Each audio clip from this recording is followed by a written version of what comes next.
அம்மா அகிலாண்ட ஈஸ்வரியே உனை அரளிப்பூவால் அர்ச்சிக்கின்றேன். அமிர்த கடேஸ்வரியே உன்னை அடுக்கு மல்லி கொண்டு போற்றுகின்றேன். அங்காள ஈஸ்வரியே உனக்கு அல்லிப்பூ மாலை சாற்றுகின்றேன்.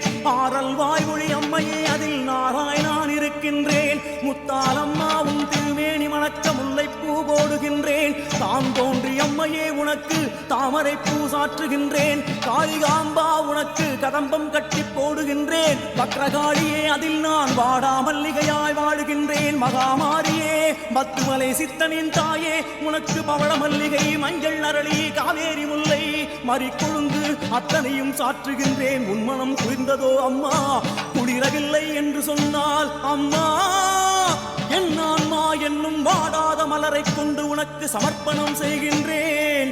சமயம் இதுவென வாரும் அம்மா சன்னதியோ